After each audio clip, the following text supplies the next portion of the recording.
It's business time. It's business time. Business as usual. Os protagonistas da gestão em destaque na RUC. It's business. It's business time. I know what you're trying to say. You're trying to say it's time for business. It's business time. Ooh, it's business. It's business time. Yeah. Boa noite e bem-vindos ao 68º Business as Usual. O meu nome é António Calheiros e os meus convidados de hoje são Nélia Vicente e Paulo Cópio, os autores do livro recentemente publicado pela editora RH, Aprender Importa, a formação na prática das empresas em Portugal. A Nélia e o Paulo são sócios fundadores da Big Experience e têm mais de 20 anos de experiência profissional na área da formação, atuando na concepção, implementação e coordenação de processos de formação comportamental, coaching e consultoria. Nesta conversa falamos sobre os seus percursos, falamos sobre o livro que acabaram de publicar, a partir de onde a Nélia fala um pouco sobre a educação 4.0 e sobre a influência da tecnologia na formação, e o Paulo partilha alguns mitos sobre a formação. Falamos ainda do que faz um bom formador, da avaliação da formação e de coaching e programação neurolinguística. Terminamos o programa a conhecer melhor a Nélia e o Paulo e com as suas respostas à grelha fixa. Atentem!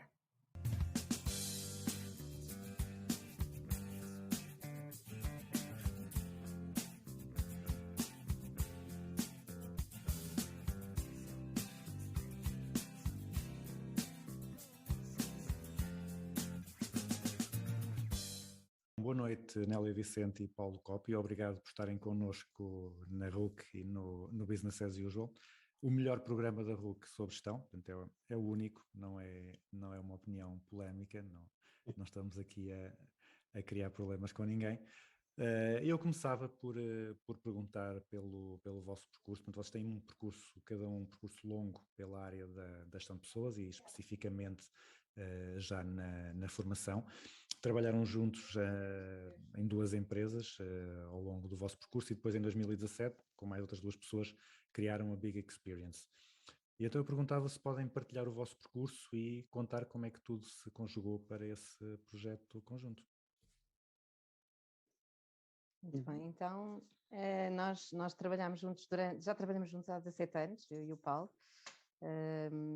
e decidimos arriscar no nosso projeto na Big Experience mais recentemente, não é? É um projeto ainda bastante recente, portanto é desde 2017, em que juntámos com mais duas pessoas, a Aldi e a Mafalda, e naquilo que eu entendo, e o Paulo também se irá manifestar, foi fruto muito deste caminho que fizemos em conjunto e onde trabalhámos na área da formação e aproveitar aquilo que mais gostamos e também experiências que menos gostamos para criar um projeto um pouco mais à nossa imagem e semelhança. Pois, antes de mais, boa noite, António, e obrigado pelo convite a nós dois e a todos os ouvintes que estarão também boa noite a todos. É muito aquilo que a Nélia diz, isto é, nós, eu diria que às vezes dizemos uma coisa entre nós que é, tivemos a sorte de ter uma experiência profissional em que chegámos a um momento da vida em que conseguimos fazer coisas que tendencialmente a maioria das pessoas não consegue fazer, ou uma grande parte das pessoas, que é escolher com quem queremos trabalhar, fazermos aquilo que gostamos e procurar fazer o melhor que sabemos da melhor maneira que podemos. E, portanto, e as coisas foram-se conjugando e conseguimos nesta altura fazer isto. O que é uma coisa que diremos que, quer dizer, só podemos estar satisfeitos por isso, só por isso, não é? Só por isto já é muito bom. Sabendo nós que há muitas pessoas que passam uma grande parte da sua vida profissional sem o conseguir fazer. Ou não trabalhar com quem querem, ou com quem gostam, não é? Ou não estarem a fazer exatamente aquilo que gostam, não é? E portanto, nós tivemos esta possibilidade. E o que é engraçado é que toda a nossa experiência profissional, em ramos diferentes, a Nélia começou numa área, eu comecei noutra, e depois acabei por ir para uma empresa em que estive lá 15 anos, e a Nélia teve, se não me engano, 9 ou 10. E depois saímos, E a nossa história começou aí, mas de facto foi reforçada depois de termos saído da organização onde tivemos tanto tempo. É interessante perceber isto, porque as coisas vão se cruzando e depois vão fazendo. E assim surge a Big Experience. É um sonho, no fundo, que nós tivemos, que é, olha, queremos fazer isto, sabemos que fazemos algumas coisas bem, queremos fazer de uma forma diferente e, portanto, que tal experimentar? Que tal procurar pôr em prática? E pronto, e foi assim. Espero termos respondido. Eu tinha só lá está, mais uma curiosidade. Lá está, o Paulo começou primeiro nas vendas, a Nélia esteve sempre na gestão de pessoas, mas depois foram os dois para a área da formação. O que é que vos atrai na gestão de pessoas e especificamente na área da formação? Era um sonho já quando vocês eram teenagers, teenagers inconscientes, estavam a estudar e pensaram, ok, quando eu for grande quero trabalhar em formação, ou como é que surgiu esse bichinho da formação na vossa vida?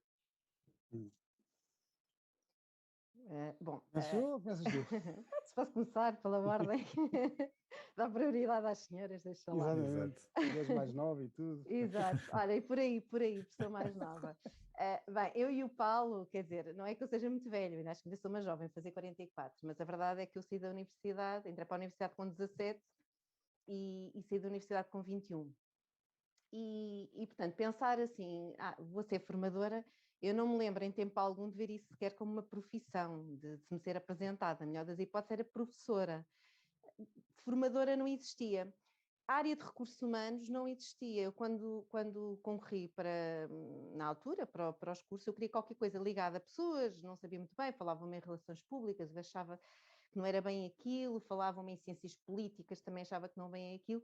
E, portanto, era o que havia mais em termos de oferta. Eu, inclusive, fui ao Ministério da Educação, assim, então, tudo me informar que tipo de profissão é que eu poderia fazer dentro daquilo que eu gostava, porque eu sempre tive a ideia de fazer algo na minha vida que gostasse.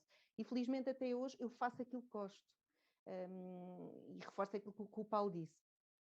Esta descoberta pelo mundo da formação e pelo mundo das pessoas surgiu naturalmente, porque eu achava que queria ser jornalista, porque era aquilo que se calhar mais gosto de falar, gosto de estar com as pessoas, gosto de escrever, e então era a tendência, tanto que o meu ensino secundário foi na vertente humanidades e tive a sorte de ter um professor jornalista que me disse, tens imenso jeito, vai para jornalismo.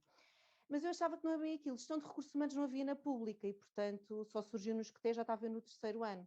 E, portanto, deixei-me ficar. Eu tirei o curso de Sociologia, porque era uma área mais ampla, e foi aí que eu descobri que gostava desta área e comecei na área do recrutamento, tive só um ano nessa área. Achei que era muito interessante, mas demasiado em prateleiras, não é? Faz-se aquilo e aquilo, não há muito por onde inventar. E depois descobri o mundo da formação. E foi assim o meu percurso. Agora é tu, Paulito. Sim. Bom, eu acabei por ir para a faculdade para um curso de gestão de recursos humanos, que não havia muitos na altura, havia na Lusófona, que era a antiga, que é antiga, quer dizer, ainda é ISMAG, aquilo antes era o ISMAG e outro instituto, que depois se transformaram em Lusófona. E havia depois outra que tinha um curso de recursos humanos também, em Santos, que eu agora não me lembro o nome da faculdade, mas pronto. E na altura acabei o 12º ano e comecei a falar com algumas pessoas que me deram indicação dos recursos humanos. E como eu tendencialmente na minha vida mais jovem, sempre estive ligado a jovens, a grupos de jovens, achei, isto provavelmente pode ser alguma coisa que me possa ajudar, porque é uma área que eu gosto, mas foi muito ir descobrindo. Eu acho que era um jovem inconsciente, portanto, fui vendo, fui fazendo e fui descobrindo. E depois a entrada em vendas foi quase como que, ok, eu acabei o curso, de facto é aqui que eu quero estar, mas as aberturas de oportunidades eram relativamente poucas na altura. Ou porque as oportunidades certas não surgiram.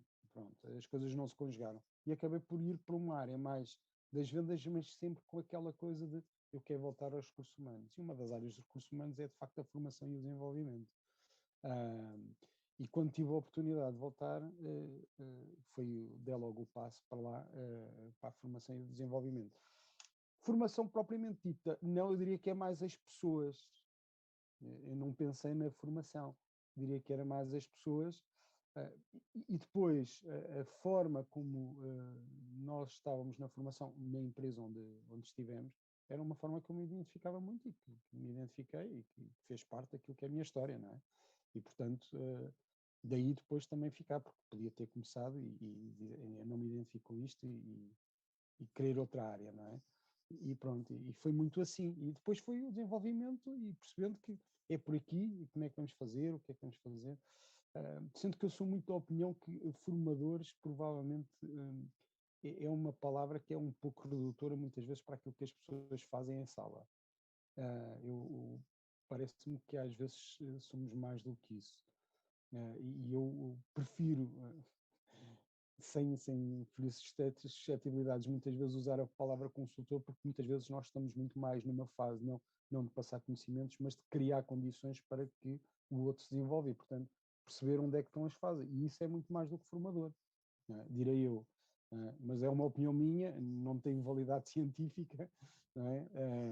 Mas eu sou muito mais desta opinião, que é, em sala o que acontece ou com as pessoas, se eu estiver atento, de facto é muito mais do que formação, é muito mais do que passar conteúdos. Há muito mais coisas que se observam e que se pode depois tirar para outras áreas, não é? E, portanto, se calhar faço mais também consultoria, ou fazemos, não é? Neste sentido. Às vezes, outras vezes não é possível, não é? Atenção, não é sempre. E é isto. Então, agora vamos falar da Big Experience. Vamos aqui colocar, como antigamente se via na televisão, um pub no ecrã. E então vou-vos dar um tempo de antena para vocês explicarem aos nossos ouvintes o que é que a Big Experience tem de especial e porque é que vocês quiseram criar esta empresa nova.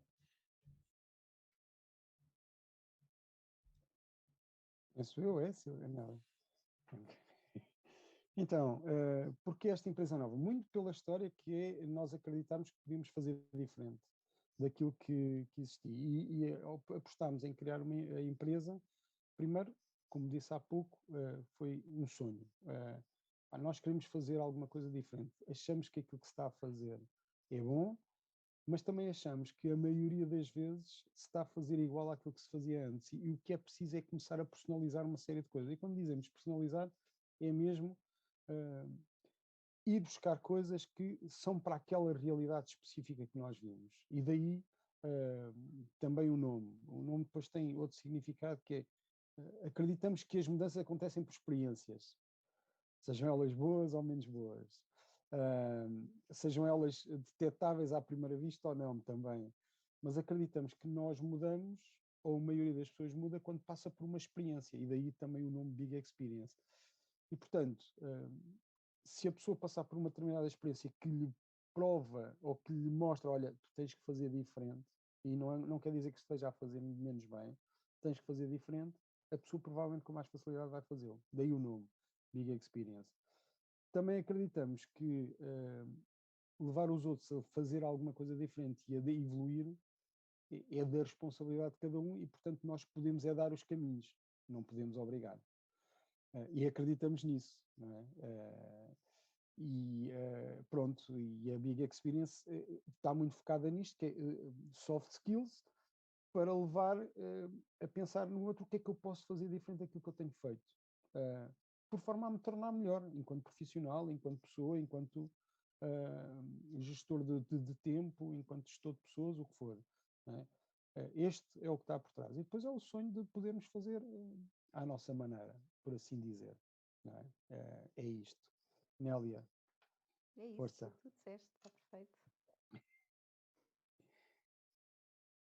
E pronto, e 4 anos, uma experiência que tem sido muito, muito rica, em que temos aprendido muito, em que nem sempre fazemos aquilo que gostaríamos de fazer da maneira que gostaríamos de fazer, como é natural, mas que tem sido, de facto, uma caminhada muito, muito boa e que aquilo que fizemos para trás nos ajudou também nisto, não é? Nesta caminhada que estamos a fazer agora, como é natural.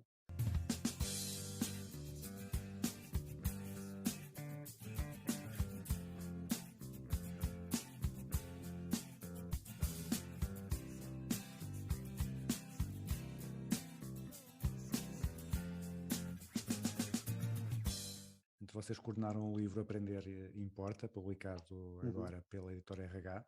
A Nélia escreveu o primeiro capítulo, mais conceptual, o Paulo o segundo, que faz uma abordagem mais prática, e depois tem vários capítulos de convidados que apresentam os seus casos práticos. Eu aqui queria perguntar primeiro como é que surgiu a ideia do livro e depois como é que criaram esta equipa, como é que foram angariar todos estes casos. Portanto, eu sei que vocês gostam muito de trabalhar juntos e trabalham bem juntos, mas depois onde é que surgiu toda esta equipa de convidados para os casos também? Bom, então o convite surgiu em Coimbra, num congresso que houve antes da pandemia, e onde nos cruzámos com o Dr. Lobato, da editora RH, e que estávamos ali, portanto estávamos ali banca com banca, e ele nos disse, falta-nos aqui um livro de formação, vocês querem participar? E nós achámos aquilo assim, tipo, simpático, estar a fazer este convite, e em tom de brincadeira, não é? A verdade é que ele disse, não, a sério, pensem mesmo nisso e digam alguma coisa. E ficámos de pensar até ao final desse ano, passou um mês, passou a altura de Natal, e a verdade é que ele de alguma forma veio-nos cobrar. Como é? Querem mesmo escrever um livro? E nós, muito bem, mas eu e o Paulo não somos escritores, não somos académicos, somos as pessoas do terreno, trabalhamos... E isso é que interessa, disse ele. Porque os nossos livros, de facto, aqueles que têm melhor aderência e que são mais comprados, são aqueles que apresentam mais casos ou que de alguma forma não são tão teóricos. Porque é também essa a necessidade, é também essa mudança. E isso, obviamente, nos motivou, porque escrever sobre aquilo que fazemos, e uma vez que fazemos com tanto gosto e paixão, é um espetáculo, não é? É uma oportunidade muito, muito grande. Então o convite surgiu dessa forma. Depois da dupla, a dupla eu e o Paulo, não é? Portanto, em termos de coordenação, também em termos dos capítulos, os capítulos também são um pouco a nossa imagem e semelhança, eu gosto de escrever, gosto de investigar, o Paulo também tem, também, na mesma forma, de uma componente mas também mais prática, e foi fácil dividir assim o trabalho. E depois, a questão dos casos práticos. Eu e o Paulo tirámos um dia, fomos aí para uma universidade à beira-mar, a inspirar-nos, e foi mesmo assim, começámos a escrever, olha, como é que seria o livro ideal? Fizemos aquilo que fazemos um pouco com as pessoas no coaching, quando estão a fazer um processo, fizemos aplicado a nós. Como é que seria o livro ideal? E o livro ideal não tanto só para a Nélia e para o Paulo, mas que a Nélia e o Paulo gostassem de ler, estando eles no mundo da formação, mas para pessoas que trabalhassem nesta área de recursos humanos ou na área da formação, futuros profissionais. E fizemos dessa forma. Então pensámos muito bem, então o que é que a formação pode ter de A a Z, mas não numa componente tão teórica, mas numa componente prática. E escrevemos o esqueleto, fizemos o índice de todo o livro. E apresentámos na editora. A editora, isto é espetacular, mas o interessante seria vocês escreverem casos práticos em cada um desses capítulos. E nós pensámos, casos práticos, depois falámos com eles e dissemos, mas o interessante seria não escrevemos nós os casos práticos, mas as empresas que nós admiramos, no fundo, pessoas que nós admiramos nessas empresas, que fossem, isso aí, se vocês conseguissem isso aí vai-vos dar imenso trabalho. Estávamos nós em plena pandemia, não é? Vamos lembrar que o livro foi feito exatamente, estávamos nós em março, aliás, nós reunimos com os coautores uma semana antes, portanto, de tudo isto parar, do blackout que surgiu.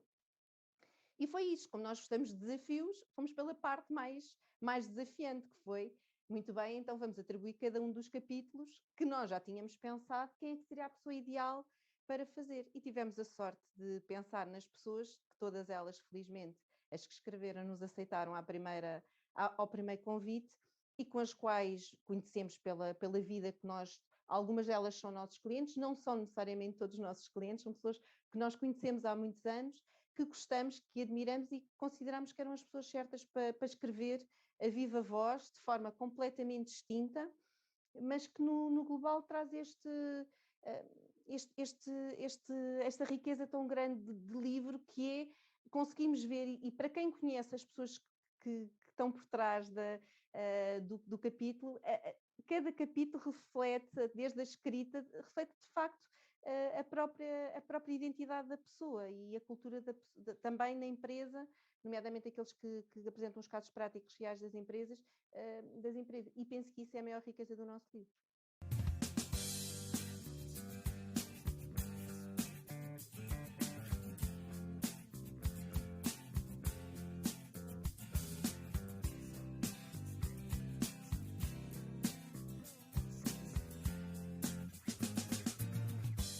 Então, vamos agora falar dos vossos capítulos em concreto. A Nélia fala no primeiro capítulo em Educação 4.0, fala na evolução da formação e do papel que a tecnologia desempenha nessa evolução. Diz também que a simplicidade é o melhor processo. Então eu pedia para, lá está, não tirando o interesse aos ouvintes de comprar o livro, mas resumir as principais mudanças que ocorreram e dizer quais são, na tua opinião, as inovações que trouxeram benefícios para a formação e aquelas que, lá está, vêm trazer tal complexidade ou vêm simplesmente ser ruído, mas não trazem realmente benefício.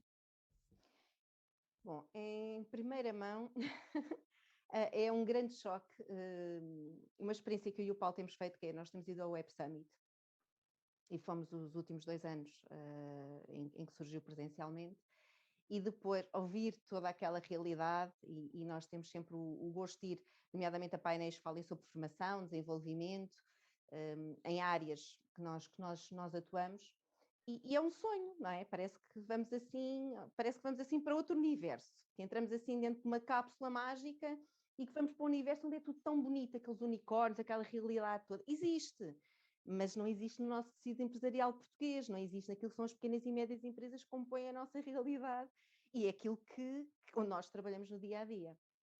Então, quando eu refiro à Educação 4.0, é de facto uma realidade, existe esta abordagem educacional, nesta perspectiva mais tecnológica. Temos, por exemplo, o caso de uma universidade em Lisboa que está muito bem equipada, é quase o exemplo daquilo que é o modelo invertido de sala, não é? onde de facto a tecnologia está para apoiar o aluno, não é? e o seu desenvolvimento, mas isso estamos a falar de uma pequena percentagem.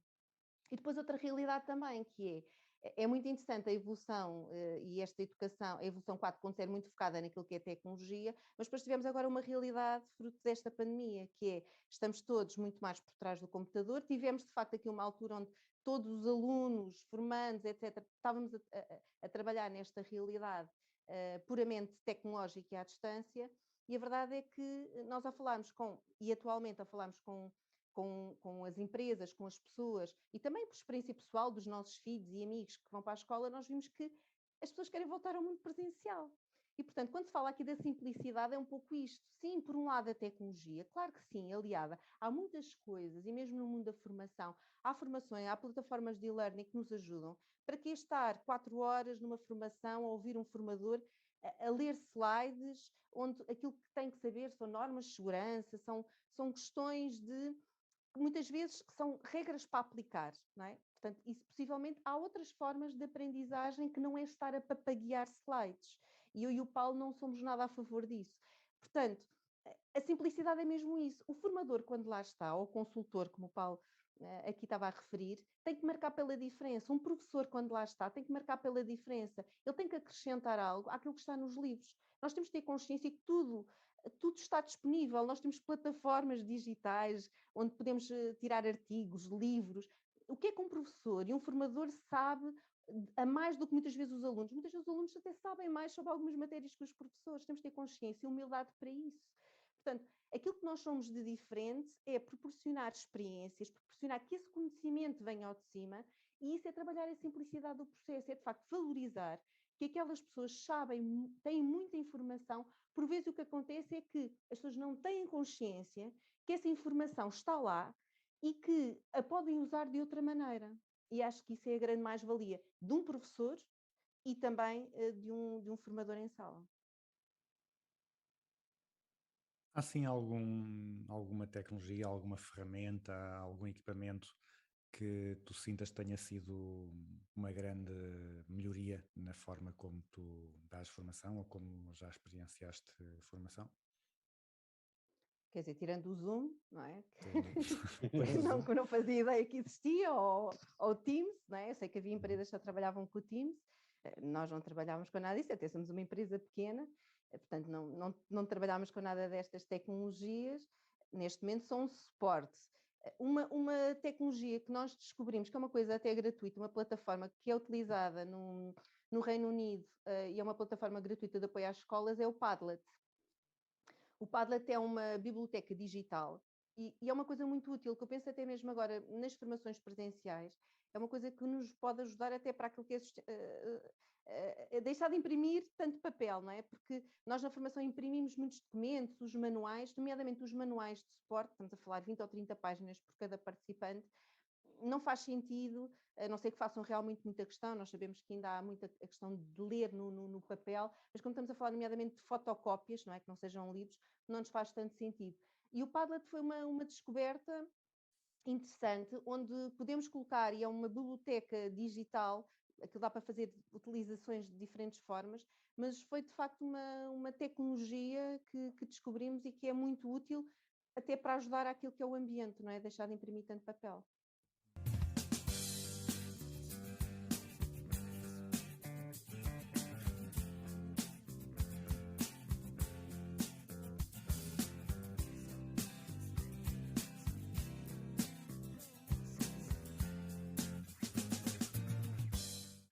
agora, passando para o Paulo, no teu capítulo termina-se com uma série de mitos da formação que foram encontrados ao longo dos teus mais de 25 anos de experiência. Podes partilhar quais é que foram os mitos que mais te surpreenderam e os que achas, ou eventualmente até podem ser os mesmos ou não, que são mais prejudiciais para as empresas ou para as pessoas que fazem formação? Sim, aqui estão alguns mitos. Existem muitos mais. Eu diria que, e eu estava, quando estava aqui a pensar, se o mito, aquilo que mais me surpreendeu, penso que até nem está cá, foi a determinado momento, e ainda acontece, nós querermos, estarmos a criar um projeto de desenvolvimento, de mudança, por exemplo, ou de gestão de pessoas, liderança, e quem está à frente do projeto, o sponsor, dizer eles é que precisam. O mito de eles é que precisam. É uma coisa que ainda me surpreende. E surpreende-me porque até pode ser uma verdade. A questão depois é, se eu não der o exemplo, eles também depois não vão fazê-lo. E, portanto, nem que seja para estar lá a mostrar que estou a fazer alguma coisa, que faço parte do processo, esse provavelmente é aquele que ainda me surpreende. Okay? A diferentes níveis, e atenção que não estou a falar de CEOs, estou a falar, por exemplo, de chefias intermédias, que também podem ter este mito, que é a minha equipa é que precisa, ou em baixo, quem precisa é os meus chefes. Atenção, portanto, porque este mito é transversal. Não é? Que as pessoas tendencialmente não percebem que o primeiro passo é dado por cada um de nós. Que eu, para fazer diferente, tem que ser eu a fazer diferente para conseguir resultados diferentes no outro. E isto é uma coisa que é muito simples de dizer, mas é muito difícil de aplicar. Porque nós, muitas vezes, estamos cegos pelas nossas verdades e, portanto, depois não conseguimos chegar ao outro lado, não é?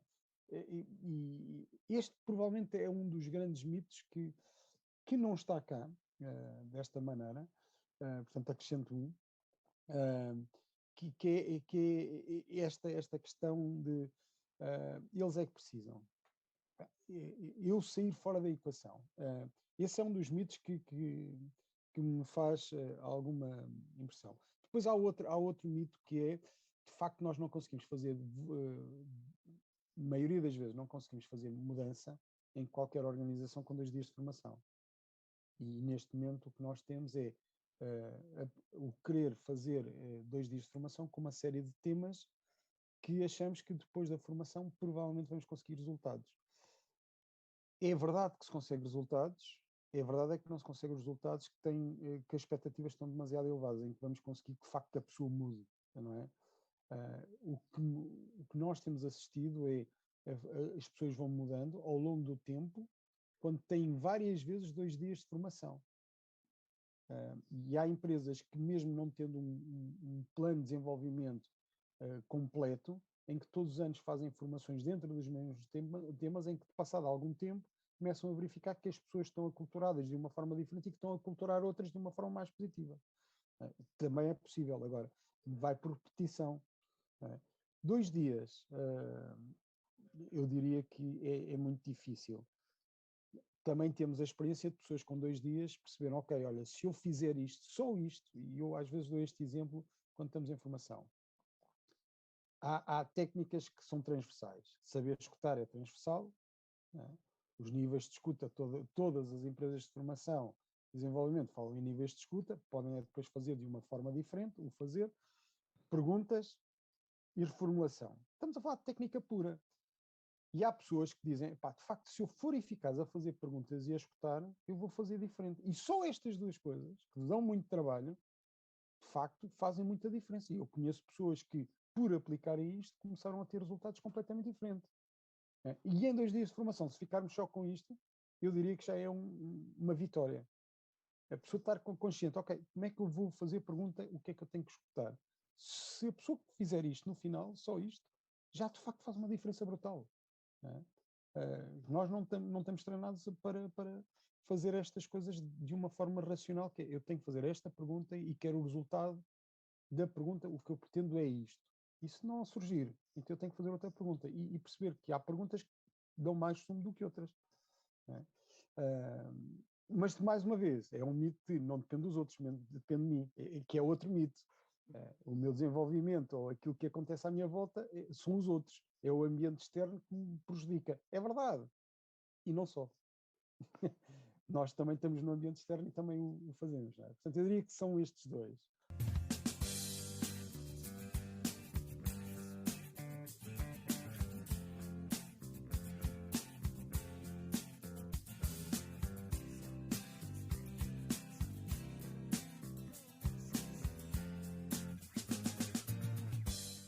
Estava a dizer que não é fácil mudar em 2 dias e muitas vezes, mais importante, a Anela há pouco falou da questão da transmissão dos conhecimentos, das normas, etc., que isso está nos livros, está em vários lados, não é aí que o formador acrescenta valor.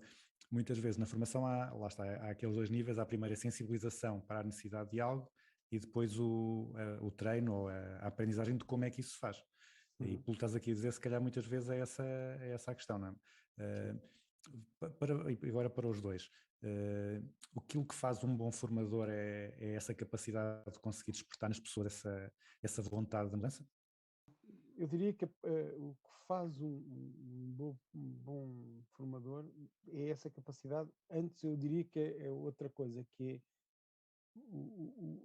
o gosto de comunicar, de estar, de fazer dentro dos possíveis, nem sempre conseguimos, de fazer sentir que a outra pessoa de facto é importante e que, portanto, está lá. E portanto, a partir da relação, depois conseguir mostrar à pessoa que há outros caminhos. A realidade, e aqui vamos muito ao coaching, e o coaching depois está muito da formação e vice-versa, a realidade é que se nós estamos dentro de uma determinada área, não é? Ou de uma realidade, nós normalmente estamos apenas com uma lente. E quando alguém nos vem dizer, atenção, a lente pode ter uma dioptria diferente. O primeiro impacto às vezes é, pá, sim, mas tu não estás a ver da mesma maneira que eu a realidade, porque tu estás fora. Este é o que acontece muitas vezes. Isto na formação é tudo muito bonito, mas no dia-a-dia não é assim que acontece. E muitas vezes, quando vamos para a prática, o que nós sabemos é que quando estamos a fazer, por exemplo, simulações, roleplays, aquilo que acontece em sala, tendencialmente vai acontecer no terreno. E as pessoas não estão convencidas disso. Muitas dizem exatamente o contrário.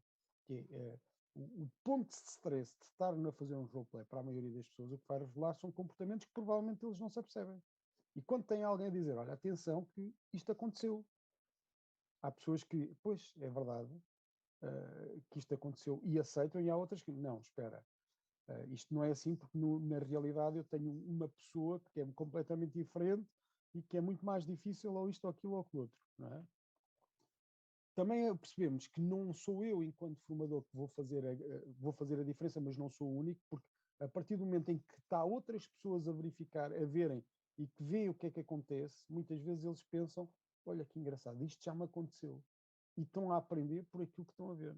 E estão a tomar consciência de uma série de coisas, porque tomam consciência e depois é que vão aprender. E depois têm que pôr no terreno, experimentar no terreno e perceber quais são as diferenças. Eu fiz diferente, mudei este comportamento, o que é que está a dar? Que resultado é que está a dar? Não é?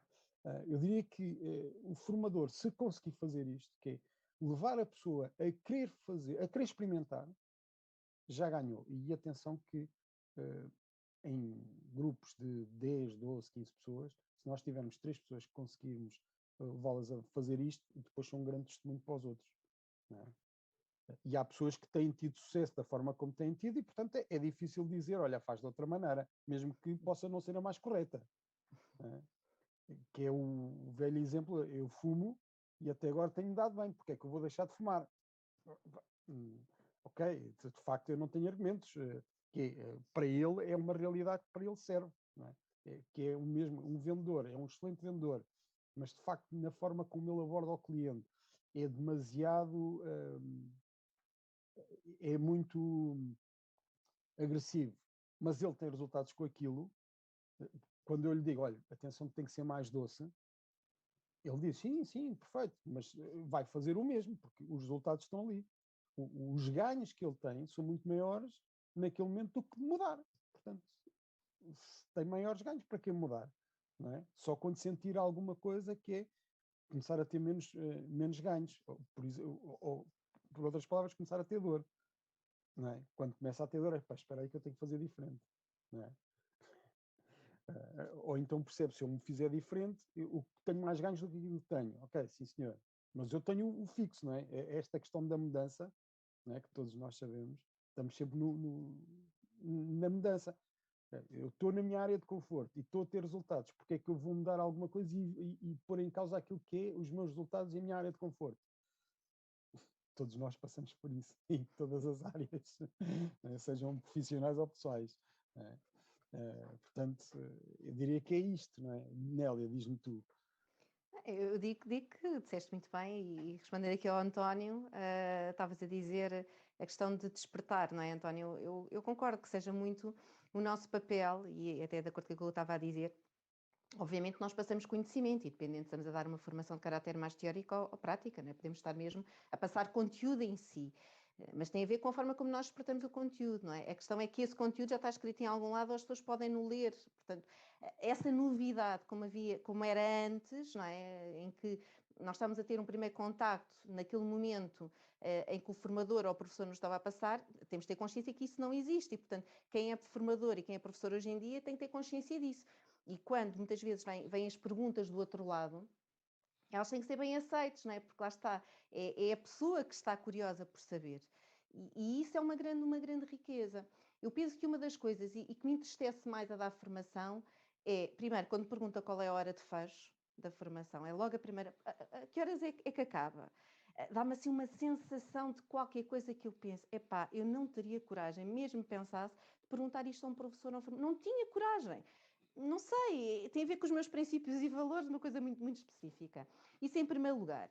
Em segundo lugar, eu gosto muito de aprender e valorizo muito a aprendizagem, é uma riqueza. Se há uma coisa que eu tive a sorte que os meus pais me proporcionaram, dentro da simplicidade de vida que eles tinham, foi-me permitir estudar até onde eu quisesse. E acho que isso é uma grande riqueza. Quando eu estou em sala, no papel de formadora, e vejo do outro lado das pessoas, hoje em dia, pelo computador, ligados ao computador, claramente a ver que estão a responder a e-mails, no Excel, eu só penso, o que é que aquelas pessoas estão a perder? Mas não seja, não é tanto por aquilo que o Paulo há pouco estava a dizer, por todo o contexto com os colegas, de ver, de aprendizagem, de escutar o que os outros estão a dizer. O parar para aprender é necessário.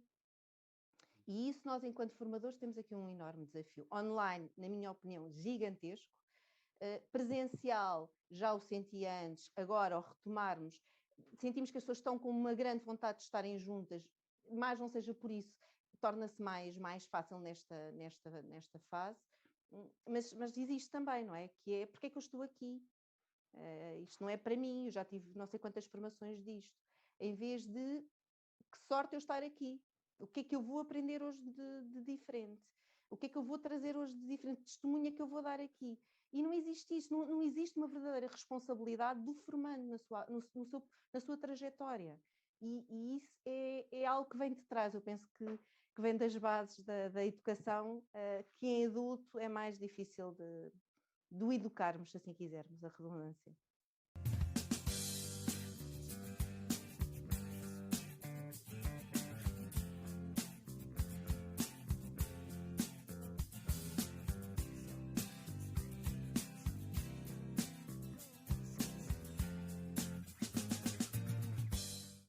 Agora, estava a ouvir a Nélia e lembrei-me da pergunta mais irritante que me fazem, é se aquilo sai para o exame, não é? Que é sempre também, mostra bem qual é que é o interesse, que não é tanto aprender, mas simplesmente preparar-se depois para a avaliação. E isso faz uma boa ponte para a questão seguinte, que tem a ver com a avaliação da formação. A Nélia fala de qualidade, eficiência, retorno sobre o investimento. O Paulo apresenta o modelo Kirkpatrick dos 5 níveis de avaliação. Portanto, nós sabemos que todas as empresas querem rentabilizar os investimentos em informação, não é? Ou seja, não querem estar a desperdiçar dinheiro, mas nem sempre é fácil conseguir medir ou avaliar corretamente o retorno dessa formação. Como é que vocês veem as empresas a lidar com essa questão? Portanto, como é que costumam as empresas avaliar as formações que realizam, ou vocês próprios na Big Experience também dão métricas ou dão formas de avaliar esses resultados? Bom, para já esse é sempre aquele tema polémico, é um pouco como o orçamento da formação. São temas que têm que acontecer, mas são, na minha opinião, são aqueles que menos gosto, sinceramente. E vou explicar porque é que eu menos gosto da avaliação. Não é que não valorize, isto é um pouco como dar uma nota a um aluno, não é? Às vezes sabemos que aquela nota ele até podia mais, mas por algum motivo temos que lhe dar aquela, porque no exame foi o que foi, por mais que a gente o valorize. E na avaliação acaba por ser um pouco isso. O meu capítulo e o do Paulo, vou focar-me aqui no meu, pois o Paulo falará dos 5 níveis. Para já, uma coisa que é, enquanto entidade certificada, nós somos obrigados a fazer avaliação da formação. Nós temos carradas de documentos que a DGERT nos obriga, e logo aqui a minha intuação diz logo que há aqui uma depreciação enorme da minha parte, porque tudo aquilo que são documentos obrigatórios, neste momento, nem são necessários, e, portanto, obriga-nos a ter uma carga administrativa, nós, enquanto entidade, e às empresas, que é uma coisa das empresas dizem, mas eu tenho que preencher isso.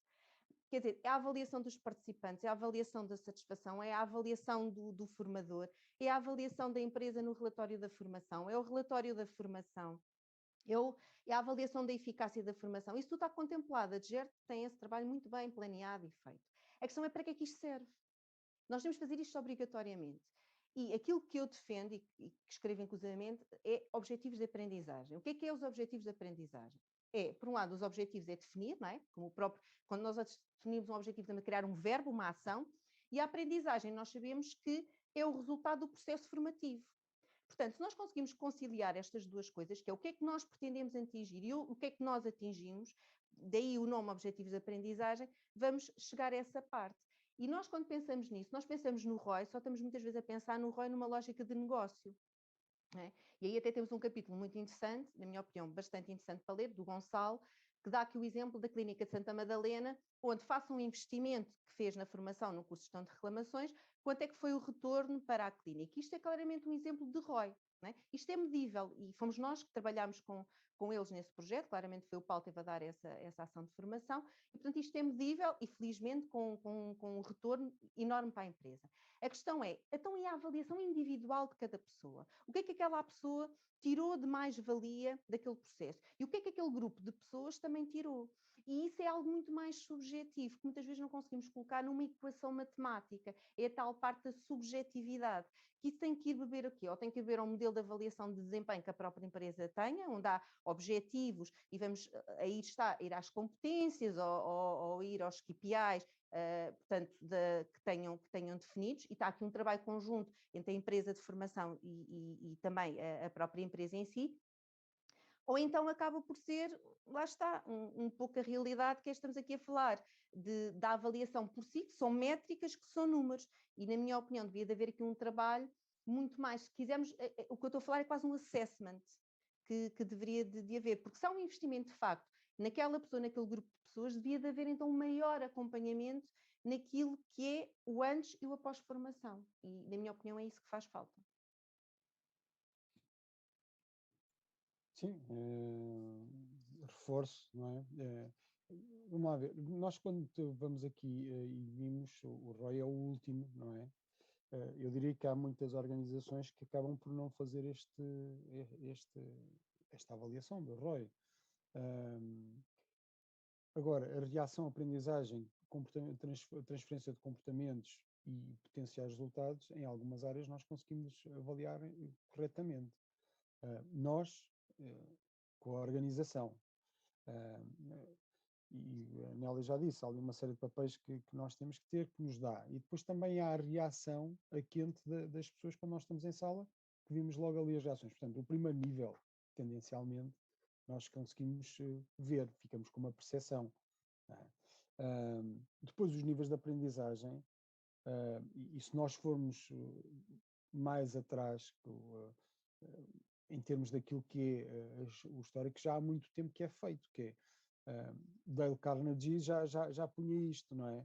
Ele dava as suas formações, né? E depois punha as pessoas a escrever sobre os casos, as suas situações. Portanto, estamos aqui em aprendizagem, que nós procuramos fazer isto, principalmente quando fazemos formações em que são espaçadas no tempo, que é, ok, então o que é que aconteceu? Como é que fizeste? E que resultados é que tiver? A partir do momento em que nós fazemos isto, não é? A aprendizagem. A transferência de comportamentos depois já é mais difícil de avaliar em muitos casos. Se formos para formações tipo vendas, gestão de reclamações, fica mais fácil, não só com a transferência de comportamentos, como os resultados, como ROI. Se formos para comunicação, gestão de pessoas, que também é possível, fica mais complexo.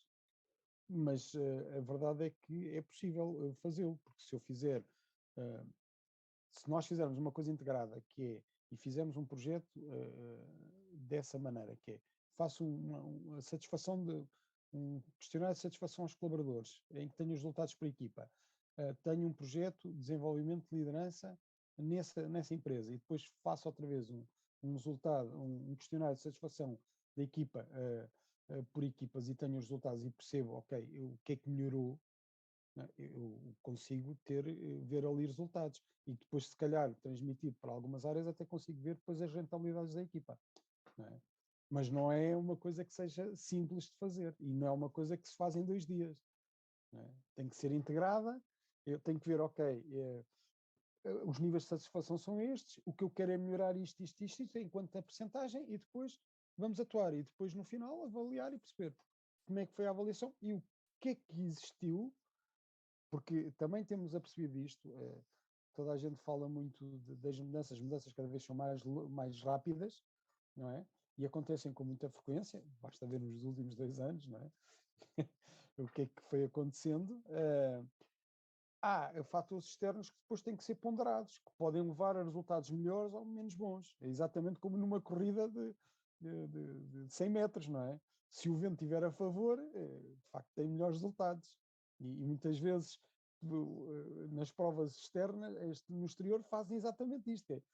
Qual é a velocidade do vento, para perceber ali se de facto o resultado pode ser considerado o melhor resultado do ano ou não é? Portanto, aqui temos que ter também isto. Eu diria que, a determinado momento, acabamos por não fazer os outros níveis e não chegar ao último, porque, de facto, além de ser, em alguns casos, difícil, também depois não há, provavelmente, e eu digo provavelmente, a cultura de olhar para aquilo que é o investimento e que retorno é que se está a ter depois no final. Exatamente porque pode haver a crença que é difícil medir. E em algumas circunstâncias não é difícil medir. Dá muito trabalho.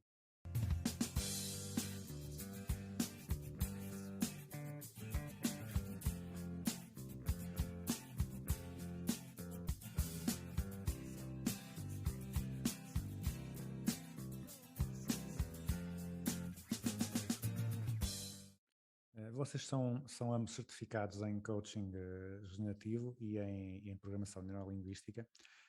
Para os nossos ouvintes que não estão familiarizados, podem explicar o que é que são essas ferramentas e como podem ser integradas no processo formativo? Nélia, fala. Força. Falo. Então, o que é que são esses palavrões? Bem, a PNL, a Programação Neurolinguística, penso que é algo que já vai sendo mais conhecido. Quer dizer, já existe desde finais da década de 70. Eu descobri mais tarde, até porque não venho desta vertente da psicologia, venho da vertente da sociologia, e, portanto, estas questões mesmo do coaching e tudo isso, quer dizer, nos anos 90, quando andava na universidade, não me recordo muito de falar. Mentoring, sim, coaching era assim algo muito. Só comecei a ouvir falar mais depois da integração no mundo real das empresas. Então, PNL. A PNL é algo que nos ajuda. Eu e o Paulo somos certificados em PNL, o Paulo é mesmo trainer, eu tenho outro nível, e depois, a partir daí, surgiu-nos o interesse pelo coaching generativo. São duas coisas distintas, mas estão interligadas. A PNL, o que ajuda a perceber, tem um pouco a ver com o que o Paulo estava a falar, das diferentes perspectivas da lente, e na PNL nós começámos primeiro por tirar o curso para nós, porque somos pessoas curiosas e gostamos de aprender, tirámos mesmo para nós, para a formação, não foi até com o intuito, vamos aplicar as dizer, vamos tirar esta certificação para depois dar. Não, foi, vamos tirar esta certificação porque é interessante para nós, para o nosso desenvolvimento. E o Paulo fazemos isso, temos o feito todos os anos de fazermos uma formação cá, fora, onde for, à medida das nossas possibilidades de fazermos esse investimento. E a PNL surgiu com o coaching, portanto, a minha primeira, no meu caso particular, a minha primeira impacto de PNL foi com coaching. Nós tirámos um curso na Alemanha durante 2 semanas, onde fizemos uma certificação de coaching com PNL, e, portanto, eu ouvi falar pela primeira vez de uma forma mais concreta do que é isto da PNL, sem ser só o termo académico, ouvi falar há 5 anos atrás, portanto é algo muito recente na minha vida. No caso do Paulo não, porque ele já era certificado antes, mas no meu caso é algo muito recente. Eu sou uma pessoa um pouco mais pragmática, mais de objetivos, e portanto estas questões da PNL faziam-me assim um pouco, apesar de trabalhar na área das soft skills, mas fazia-me um pouco, isto deve ser assim algo assim muito esotérico, isto o mapa não é o território, e aqueles conceitos faziam-me assim um pouco de espécie. A verdade é que hoje tenho uma opinião completamente diferente.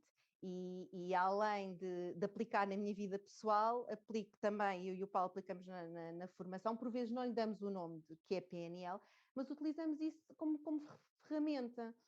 Ferramenta para desbloquear uma conversa, para nós próprios muitas vezes para aceitar as diferenças dos outros, para perceber porque é que aquela pergunta que se calhar antes me irritava se me a colocassem, hoje se calhar já tenho outra forma de entender e fico mais curiosa por perceber porque é que a pessoa me está a colocar aquela pergunta. E a PNL é mesmo isso, é procurar aceitar os outros como são, e em vez de termos esta perspectiva mais crítica, procurar entender como é que o outro funciona, porque todos nós somos seres únicos, e como é que o outro funciona, para termos uma melhor vivência, para nos aceitarmos todos melhores uns aos outros. Essa foi a primeira curiosidade. Isso aliado ao coaching. Nós procuramos, quando saímos do projeto onde estávamos há bastantes anos, e procuramos encontrar o nosso caminho, não é? Isto não temos assim uma forma, e agora vamos passar a fazer qualquer coisa diferente, isso não existe, é um mito. Vamos voltar a estudar, vamos voltar a fazer algo que nos permita perceber o que é este caminho. E no coaching com PNL foi uma autêntica descoberta, porque foi encontrar uma forma de ter ferramentas práticas de coaching, onde podemos utilizar a PNL de uma forma, para mim, que é fácil, que é por esquemas. Portanto, tenho esquemas, tenho o ponto 1, 2, 3, 4, e posso aplicar aquilo na minha vida profissional. Portanto, dentro daquilo que é subjetividade, a mim ajudou-me dentro daquilo que é o pragmatismo. E pronto, e lá está dentro daquilo que é a minha vertente. O Paulo terá aqui outra perspectiva. Corremos aqui o risco de dizer alguma coisa que depois as pessoas que estão na PNL vão dizer não é bem isto que queremos. Portanto, fica já aqui a ressalva que não vamos definir a programação neurolinguística exatamente como ela está.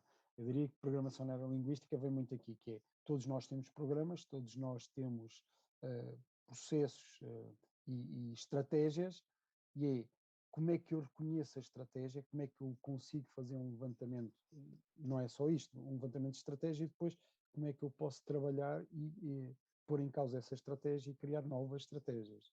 Não é?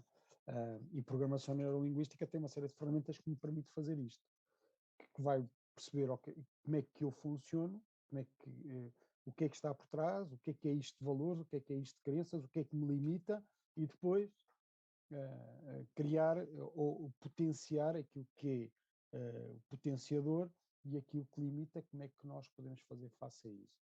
Sabendo nós, e isto é uma regra que não é só da PNL, da psicologia, nós temos estratégias para tudo. E, portanto, eu tenho que descobrir as estratégias. E algumas estratégias são estratégias para boicotarmos-nos. Temos que ter consciência disso. Não é? Portanto, eu tenho que ter consciência quais são essas estratégias, e depois perceber o que é que eu posso fazer para evitar boicotar-me, ou boicotar alguma coisa que estou a fazer, que no fundo é a mim. Depois tem outra coisa que é, pôr aqui, a programação neurolinguística põe muito aqui também, não é o outro, a minha percepção do mundo é um quadrado, e portanto eu tenho que perceber que a percepção é muito maior do que isto, e portanto como é que eu olho para as coisas e como é que eu alargo a minha percepção, e que depois o que é que eu faço com isso? Os princípios de PNL, que são alguns, ajudam-nos também nisso. E depois, se a mudança que eu quero é ecológica ou não. E aqui depois começamos a entrar nas coisas que são provavelmente menos palpáveis, que é ecológico eu deixar de fumar? Se calhar não é. E portanto, se não é, mentalmente eu até quero deixar de fumar, mas depois tudo o que é o resto, que é sentimentos, emoções, o corpo, está-me a dizer uma coisa contrária. Portanto, depois se não conjuga, se não há consciência, não há mudança, não é? E é perceber com o PNL o que é que se pode fazer com isto. Não é? É um conjunto de ferramentas que nos permitem isto. Eu tendencialmente, o que fiz foi exatamente o contrário que a maioria das pessoas faz. Eu comecei por ir à programação neurolinguística exatamente para perceber, para compreender melhor, e depois é que fui para o coaching. Normalmente, aquilo que eu conhecia quando fiz, a maioria das pessoas fazia ao contrário, ia para o coaching e depois ia à programação neurolinguística. Porque, de facto, no coaching nós temos uma série de ferramentas, algumas vão beber à programação neurolinguística ou a outras entidades, outras pessoas que trazem ferramentas muito boas para o fazer, e as pessoas, depois disto, vão à programação neurolinguística porque ficam com mais bases para conseguir fazer uma série de coisas. Não é? A verdade é que programação neurolinguística nós tendencialmente depois começamos a usar em muita coisa. Não lhe chamamos, como a Nélia disse, determinado tipo de ferramenta, mas há ferramentas muito práticas que nós usamos e muito úteis, que é mudar a percepção sobre alguma coisa. Eu tenho ferramentas muito fáceis de utilizar que permitem isto, e que são rápidas de utilizar e que põem logo a pessoa numa forma diferente. E depois há algumas ferramentas mais vou-lhe chamar mais pesadas, que tanto eu como a Anélia gostamos muito, e que depois liga com o coaching generativo. Coaching generativo foi desenvolvido por duas pessoas que não são os fundadores da programação neurolinguística, mas foram uns dos primeiros alunos da programação neurolinguística, que é o Robert Dills e o Stephen Gilligan, em que o Robert Dills criou ou desenvolveu uma teoria que é os níveis neurológicos, que nós tendencialmente usamos muito. E os níveis neurológicos têm vários níveis, agora não vou explicar, mas que nós usamos muito, que por exemplo, qual é o meu grande propósito? E depois do propósito, o que é que vem, não é? E se eu tenho um propósito, eu tenho que ter valores que estejam de acordo com este propósito. E crenças que permitam viver este propósito. Mas para isso, depois eu tenho que ter comportamentos, tenho que ter capacidades para fazer isto, e tenho que perceber qual é o ambiente externo onde estou e qual é o impacto que isto vai ter no ambiente externo. Porque eu, ao mudar uma coisa a mim, vou mudar coisas à minha volta. Não é? E o que é que no ambiente externo pode ser alguma coisa que me dificulta eu viver este propósito. Portanto, nós muitas vezes usamos isto. Não é? e do meu ponto de vista, há um livro que nos disseram para ler, que agora está na moda, que tenho ouvido muita gente a falar nisso, que é Um Homem à Procura do Seu Propósito, que é exatamente isto. É um psicólogo que escreveu na Segunda Guerra Mundial, que passou pela experiência de Auschwitz, e que ele vai documentando o que é que para ele fez a diferença e o que é que ele via nos prisioneiros lá, fazia a diferença para viverem, não é? O que é interessante, não é? E, portanto, tudo isto que é palpável, qual é o meu propósito de vida? Conseguimos ter uma coisa palpável? Se calhar não. Mas depois, quando nós começamos a perceber que aquele propósito pode ser vivido e de determinado momento, se calhar depois começa a ser mais palpável. Mas é isto que vai fazer a mudança, provavelmente. E o coaching generativo ajuda-nos muito nisto, que o generativo, porque há criatividade e é uma conversa entre duas pessoas, em coach e o coachee. E o coach não é alguém que dá soluções, mas é alguém que dá uma percepção diferente e portanto, cria-se histórias. E a história é a história da minha vida, não é? A história do outro. E o coaching generativo também ajuda muito nisto.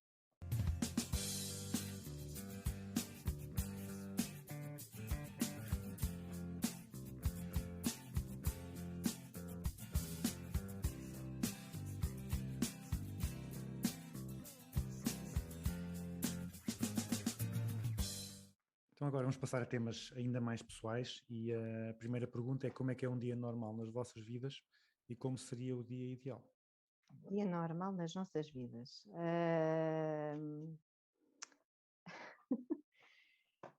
Bom, um dia normal nas nossas vidas. Então, o meu dia normal é acordar,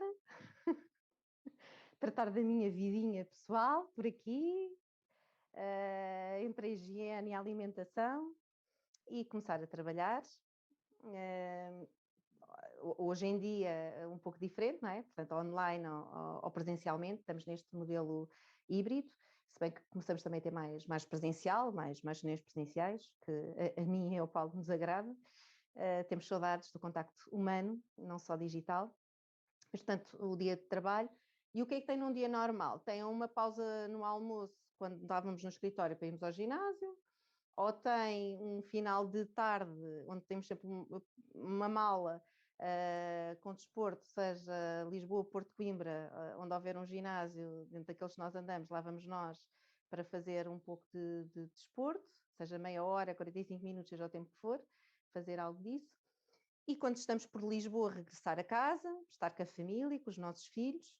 E uma das coisas que eu procuro na minha vida é todos os dias tenho que fazer qualquer coisa diferente. Eu jantar e ir para o sofá, ver televisão, é coisa que não me deixa feliz. Portanto, é pegar nos cães e passear na rua, é ir andar um bocado de bicicleta, é ver o mar, é simplesmente estar ali numa conversa no alpendre, é estar a falar com o vizinho, qualquer coisa. Mas todos os meus dias têm que ter qualquer coisa de diferente. O dia ideal para mim é o dia que eu tenho. Eu considero uma pessoa extremamente feliz e tenho a vida que, felizmente e graças a Deus, não poderia estar mais grata. Mas, o dia normal. O dia normal é um pouco o início do dia, é acordar, ir com a cadela à rua. Eu sou daquelas pessoas que tenho com os filhos que decidimos ter um cão. E porquê? Grande objetivo, tornar os filhos ainda mais responsáveis e, portanto, levá-los, eles serem eles a levarem o cão à rua. De manhã não consegui, sou eu que levo. Portanto, há ali sempre um período de manhã com a cadela à rua. E depois tomar o pequeno almoço e começar a ver, na fase da pandemia, ganhámos uma coisa, não é? Tendencialmente, quem está a fazer, trabalhar à distância, deixei de ter trânsito. O que é bom. O que quer dizer que ligo o computador, vejo os mails e começo a responder a mails e depois começo a trabalhar em coisas que ou projetos, ou preparar algum projeto, ou preparar alguma reunião, ou então as reuniões que vamos tendo agora mais à distância, que também deu outra coisa boa, não é? É verdade que estamos mais à distância, mas em alguns momentos é mais fácil rapidamente termos uma reunião com alguém e falarmos com essa pessoa, não é? E às vezes reuniões de equipa, não é? E portanto vamos fazendo isto. Eu, com o confinamento, descobri que deveria fazer uma coisa que era começar a correr. no primeiro confinamento. E, portanto, normalmente, não digo todos os dias, mas 3 vezes por semana vou correr. E a Nélia diz, andamos sempre com o saco de ginásio. Eu neste momento descobri que basta ter uns ténis, uns calções e uma t-shirt e está feito. Em qualquer lado se consegue correr, que é uma coisa interessante. E não é uma coisa que eu gosto, mas é uma coisa que aprendi a respeitar no sentido de, através do correr eu percebo, voltando a falar nos limites, não é? Eu percebo quais são os limites e onde é que estão os limites. E muitas vezes percebo que o limite está em mim, em determinadas coisas. E atenção que eu não estou a dizer que eu vou fazer maratonas a correr abaixo dos 3 minutos ou dos 2 minutos por quilómetro, não é isso. Mas é perceber. É engraçado, quando eu vou correr e estou com uma disposição mais aberta, custa muito menos do que quando eu estou... E perceber ali quais são os limites e como é que nós podemos estar. E, portanto, a satisfação no final é grande. E é isso que me traz algum gozo na corrida. E depois eu sou um fã de séries. Portanto, com os meus filhos, de vez em quando estamos a ver séries, e com o meu filho do meio, estamos na fase em que ele me está a introduzir nos animes. E de vez em quando lá estou eu a ver um anime com ele, não é? E gosto, não é? Anime, a Nélia está ali a terceira. Não faço ideia o que é tens que ir isso, ver o mas deve que é. ser. Eu e a televisão não somos grandes Não, amigos. isto tem que ser mesmo na net, os animes. E, portanto, vai fazendo isso. E vou lendo também alguns livros, às vezes mais lento do que aquilo que gostaria, mas vou lendo. E vou fazendo um misto entre estas coisas. É assim, o dia ideal. Eu diria que eu não tenho um dia idêntico todos os dias, portanto, o dia ideal é o dia que estou a viver no momento. E às vezes esqueço-me de olhar para trás no dia, quando acabei o dia, o que é que correu, como é que correu e que bom foi ter este dia. Às vezes esqueço-me disto, mas quando me lembrei, olha, que bom ter passado por aquilo que passei, porque de facto não vou repetir aquilo, mesmo que repita de uma forma diferente, porque já não é da mesma maneira, não é? Que é o mesmo que acontece quando estamos em formação. Temos o mesmo grupo, os mesmos temas, mas quando vamos lá, há qualquer coisa diferente. E quando nós percebemos essa diferença, faz-se uma luz diferente também. Portanto, é isto. É. Vocês também são pessoas ocupadas, por isso agora a pergunta é que técnicas, que práticas, que ferramentas, que apps é que vocês utilizam para serem mais eficientes, para gerirem melhor o vosso tempo ou até para serem mais felizes no dia-a-dia? Curiosamente, e eu sou conhecida como uma característica minha de ser uma pessoa bastante organizada, planeada, é uma coisa que já me acompanha na minha vida profissional. Pronto, passei só uma coisa que sou capaz de dizer sempre, ela é muito organizada, muito estruturada. E como é que eu me organizo e estruturo? Isto tem muito a ver com os nossos traços de personalidade, com aquilo que nós somos. E aspectos também, ou então que aprendemos e adquirimos, não é? No meu caso tem muito a ver comigo, eu gosto de ter as coisas organizadas. O que eu utilizo é uma agenda apenas digital para saber como é que é a minha vida. E enquanto que antes eu tinha a minha agenda mais ou menos decorada, agora não tenho. Procuro viver mais o dia-a-dia ou a semana, não sofrer tanto por antecipação, olhar obviamente no global e faço uma gestão do meu ano, o que é que eu quero. Uma das coisas que eu faço é as férias. Eu sou uma pessoa que gosto muito, muito daquilo que faço, mas adoro ter férias, adoro aproveitar, adoro viajar, adoro ler e gosto de ter tempo para isso. Portanto, uma das coisas que eu penso, ainda agora acabei as minhas férias, já estou a pensar o que é que vou fazer nas próximas férias. Isso é uma das coisas que me dá assim, um gozo e uma felicidade enorme. E, portanto, uma das coisas que eu marco logo na minha agenda é férias, obviamente em conjunto com o meu marido e em conjunto com a agenda escolar cá em casa. Portanto, é uma das coisas que faço assim macro. Depois eventos que possa haver, etc. Também lá estão para bloquear datas, eventos que sabemos, como é a Expo RH, outras coisas sabemos que é por ali em março, enfim. Aqueles grandes eventos, aquelas coisas onde participamos e sabemos. Depois, outras coisas mais ligadas a aulas. Eu e o Paulo estamos a dar aulas também no Escote, sabemos que temos as aulas e marcamos, também é um planeamento anual, obviamente também estão marcados. E depois é muita gestão dos projetos que está. Na minha vida pessoal, eu organizo-me sem agenda, porque já basta na vida. Às vezes perguntam, Anélia, estou organizada, certeza que tem tudo marcado? Eu não tenho. Porque lá está, eu preciso saber, mas o meu tempo livre e porque eu gosto de fazer coisas diferentes e ao fim de semana também, eu apesar de ter ao fim de semana, eu tenho atividades com jovens que me obrigam naquele horário a estar ocupada, portanto em voluntariado, e obviamente tenho um horário para fazer isso, e está marcado naquele horário, mas tirando isso, eu gosto de fazer, e portanto, ou vou à praia, que eu adoro, sou uma amante de praia, verão e inverno, ou vou à praia, vou passear, vou andar de bicicleta, e portanto ando sempre a inventar. Portanto, eu vim de férias, mas o próximo fim de semana já vou pedalar e ir para um sítio, vamos para as bicicletas. E isto é o que dá realmente gozo. Portanto, ferramenta para ser feliz, de alguma forma temos uma organização, portanto, hoje em dia utilizamos o Outlook, temos o Teams, não é? Para a equipa, descobrimos, e portanto é algo que utilizamos.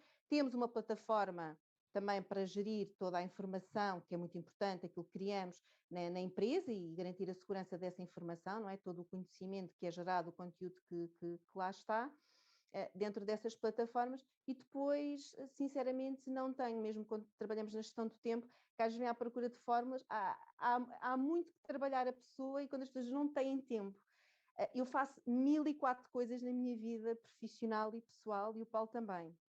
Além do trabalho, além da vida familiar e pessoal que todos temos, eu e o Paulo fazemos N coisas, desde voluntariado, a formação, eu estou a fazer o doutoramento, portanto, a grupos que pertencemos, a coisas que fazemos. E, portanto, tem muito a ver com gostar de viver esses momentos e criar espaço e oportunidade para esses momentos. Acho que isso é o mais importante. Se nós queremos muito uma coisa, nós encontramos tempo para essa coisa. E não é só estar com as pessoas nos últimos momentos ou porque precisam. É estar com as pessoas e viver esses momentos porque nos sentimos felizes. E é o lema da minha vida, é o que eu faço. Pronto, a Nélia tem eu não sou, eu diria que na gestão de tempo o mais simples é capaz de ser o mais eficaz. Mas depois há uma coisa que faz a diferença e que eu noto todos os dias, que é uma guerra que eu tenho comigo mesmo, que é manter a disciplina naquilo que marcamos, porque basta, ok, eu tenho que não sei quantas coisas para marcar, mas se eu não começar a marcar na agenda e se eu não for disciplinado aí, vai falhar. E depois tem resultados menos próprios, que é marcar alguma coisa que não devemos e depois temos que estar a andar a fazer a gestão ou não ir a algum sítio. Esta é a minha grande dificuldade na gestão de tempo, que é, muitas vezes não sou disciplinado do princípio ao fim. Marco num sítio e depois não marco noutro. Já consegui criar condições para quando marco num sítio aparecer em todos os sítios onde tenho. Que é, por exemplo, o Google, a agenda do Google, a agenda do Outlook, o que for, não é? Eu consegui ter isto porque depois aparece tudo no telemóvel, não é? E uso muito o telemóvel e a agenda desta maneira, portanto eu não uso nenhuma app específica, mas procuro é pôr tudo na agenda para não me esquecer, mesmo que seja pessoal. Porque quando me esqueço, que foi o que aconteceu, por exemplo, no fim de semana passado, eu marquei uma coisa por cima, que era, e depois acabei por não ir a uma delas, porque não tinha na agenda. Só por isso, não é? E atenção que eu se não vivesse sem agenda era excelente, mas não posso. Não é? E portanto, uso a agenda exatamente muitas vezes como um reminder, que é, eu tenho isto aqui bloqueado, fica o tempo bloqueado e portanto não faço mais nada senão isso, para evitar depois sobrepor coisas. Portanto, a EP é agenda. Agenda de telefone, nunca me dei bem com agendas de papel, portanto ainda bem que apareceram as agendas digitais.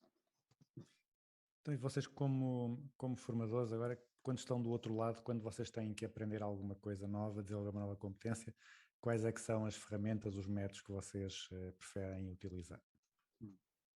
Alguém que fale comigo e que me encante. É isso. Eu, para mim, tenho descoberto alguns professores, tenho uma referência no SCTE, que é o professor António Firmino da Costa, que para mim é uma referência, foi meu orientador de licenciatura e mestrado, e está-se a reformar, todos têm o seu tempo, não é? E são pessoas encantadoras, são pessoas que são na vida, aquilo que transmitem é de facto aquilo que são. Eu aprecio muito a simplicidade, a humildade, e aprecio muito quando vejo aquela pessoa sabe tanto, tanto, tanto e consegue pôr aquilo de uma forma tão simples. Como é que é possível? E eu vivenciei há pouco tempo, quando foi com o Robert Dilts, para mim foi, tirando este professor que referi, para mim é uma referência enorme. Uma figura que foi mais recente foi o Robert Dilts. Ele veio a Portugal, e como o Paulo já disse, ele é criador de uma série de técnicas, como é a estratégia Disney e outras que nós utilizamos muito na formação e no team coaching e coaching. E aprendemos, lá está, no curso que tirámos na Alemanha, sobre as teorias. E o senhor veio a Portugal, trazido aí por uma empresa nossa concorrente, e nós, com muito gosto, fomos tirar esse curso, ainda bem que o conseguiram trazer cá, e ficámos muito admirados porque éramos só 30. E aquele senhor não tinha nem ajuda. Nós pensámos que era aquele professor, quer dizer, ele tem uma universidade da Califórnia, que é do tamanho da cidade universitária. Portanto, também a proporção das coisas na América é um pouco diferente das coisas em Portugal. Mas é assim, aquele senhor, estava à espera que ele tivesse motorista, que tivesse uma assistente. Não, o senhor foi espetacular, estava sempre connosco. Ele é que ligava ao computador, é que estava. Nós a tentámos ajudar, ele não queria ajuda. No coffee break, nunca pegou no telemóvel, estava sempre ao pé de nós. E nós fazíamos uma pergunta, ele ficava a olhar para nós. Que interessante. Pai, só dizia, como é que é possível? Este senhor que escreve livros, que é um guru na área, que percorre o mundo inteiro a viajar e que está aqui como se fosse a primeira vez que está a dar isto. Epá, é espetacular. E, portanto, para mim é uma referência e eu adoro aprender. Tive um outro exemplo cá em Portugal, não vou dizer porque não vale a pena, que para mim é assim, lá está, eu aprendi coisas e mais não seja as pessoas que hoje são minhas amigas com quem eu tive. Mas o estar numa ação de formação, onde eu faço uma pergunta e a pessoa me diz, mas o que é que quer saber com isso? Mas para que é que isso lhe serve? Mas a Nélia já não devia de saber isso. Me coloca num papel, sou eu, Nélia, a aprender. Ninguém tem nada a ver se eu sou dona de uma empresa, ou sou também professora, ou sou isto ou aquilo, não interessa. Sou eu, Nélia, que estou ali enquanto aluna. E eu admiro muito quando respeitam a identidade do aluno e da aprendizagem, porque eu gosto de aprender, verdadeiramente. Portanto, é um gosto, é uma curiosidade, é um motor, é algo que aqui dentro se liga e que me dá energia, tal como dormir, alimentar, tudo isso. Aprender, para mim, é uma necessidade. A pergunta é quais são os... Quais é que são as técnicas ou de que forma é que procuram, preferem quando querem aprender alguma coisa? Não? Eu prefiro o contacto pessoal, eu prefiro face-to-face. E prefiro depois o poder fazer duas coisas, se tiver oportunidade para isso, é experimentar e debater sobre aquilo que estamos a fazer, ou que aquilo que fizemos. Portanto, eu gosto muito de aprender, não só porque vi, mas porque experimentei, que depois vamos debatendo, ok, porque é que se faz desta maneira, daquela. E depois há pessoas, o Robert Hills, de facto, para mim foi o último que me marcou pela forma como ele está, e o Stephen Gilligan também, que também teve na mesma formação, que são quem faz a formação em coaching generativo, também pela forma como ele está, porque são duas personagens completamente diferentes, diria que é água e azeite, mas que se juntam muito bem. O Robert Hills muito preocupado e muito certinho na forma como faz as coisas, e o outro completamente é tipo quase um vulcão em que vai e parece que não há ordem, não é? Por isso é que é psicoterapeuta um e o outro não, se calhar é por causa disso. Mas foram duas pessoas que nos últimos 2 anos que de facto me marcaram pela forma como eles passam, não só os conteúdos, como é que estão e depois como é que estão disponíveis para aprofundar e poder dar atenção àquilo que é a pessoa. Olha, eu tenho esta dificuldade, tenho este comentário, não consigo fazer isto, como é que é? E aquilo que tem. Estamos a falar de pessoas com 70 anos, não é? Não sei se tem 70, 75, para aí, mas que de facto há uma disponibilidade para passar conhecimento e não porem a sua, se calhar fazem, mas não mostram, e não põem como que sendo a sua verdade a única verdade, não é? E isso, para mim, surpreendeu-me, porque estão abertos, ok, mas porquê fazer desta maneira? E então fazer da outra? Eles não fecham, abrem, não é? Diria que foi os últimos que tive ali como referência. Depois, ao longo da vida, tive alguns, não tanto ali como a Anélia, que é na faculdade, um professor que me marcou muito. Na pós-graduação, sim, houve um ou dois professores que me marcaram bastante, na forma como estavam e na relação que tiveram comigo e com os alunos. Mas eu diria que que é engraçado, e agora vem o último grande professor que tenho tido, por consciência, que não me tenha percebido, é o meu pai, pela experiência de vida que tem tido e daquilo que me tem transmitido. E tem sido nos últimos anos que me tenha percebido, epá, tanta coisa que eu não sei sobre ele e que estou a aprender.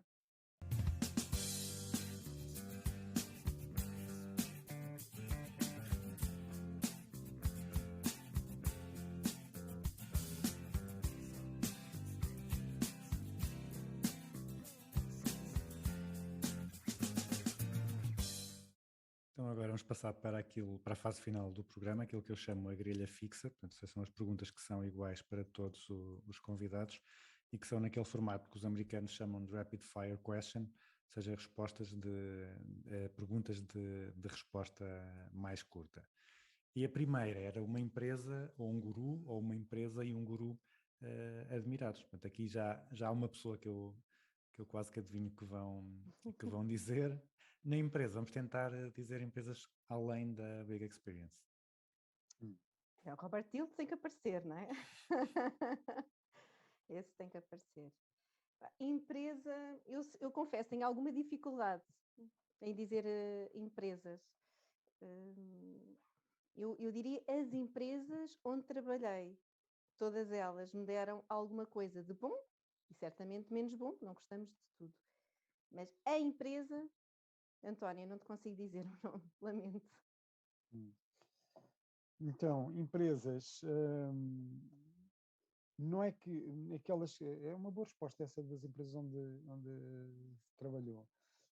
Eu diria que há algumas empresas que podem ser referência, mas não sei se são empresas que de alguma maneira são referência. Em algumas áreas, sim. Mas uma Apple, o Google, por aquilo que representam neste momento e por aquilo que podem vir a ser no futuro também, diria que empresas dentro desta área, que sim. Depois, guru, eu vou para outra personagem, vou para uma personagem histórica. Eu diria que aquele que mais me tem ensinado na gestão de pessoas e noutras áreas é Jesus Cristo. Agora, um livro que toda a gente devia ler, portanto, para além do Aprender Importa, claro. Aprender importa ler. Um livro. Há um livro que nos apaixona e foi um livro que uma cliente nossa nos deu a ler e disse: vocês, para trabalharem connosco, vamos fazer o que fazemos com os líderes desta casa, têm que ler este livro. Eu agradeço-lhe, porque ela já não está nessa empresa e a empresa, entretanto, foi comprada e já não tem este hábito, infelizmente, e eu e o Paulo mantemos esse gosto pelo livro, inclusive num dos cursos que nós temos de liderança, adotamos alguns dos conceitos, nomeadamente o líder de mochila às costas, e que as pessoas mesmo para fora da sala, caminhar e refletir com elas. Que vem inspiração, não vem da minha cabeça e do Paulo, vem de inspiração, lá está, das aprendizagens que temos. O livro é O Monge Executivo e o autor é o James Hunter. É um livro para ler, aconselho. Sim. Esse é tem que ser um livro dentro de uma área ou pode ser mais que um livro? Pode ser mais do que um livro, pode ser técnico, pode ser ficção. Sim, um livro senhor. que vocês Então, acham importante. Eu diria que o último livro que li, dos últimos livros que li, que eu acho que é um livro que é muito interessante e que deveria de ser de leitura, não direi obrigatória, é o Homo Deus.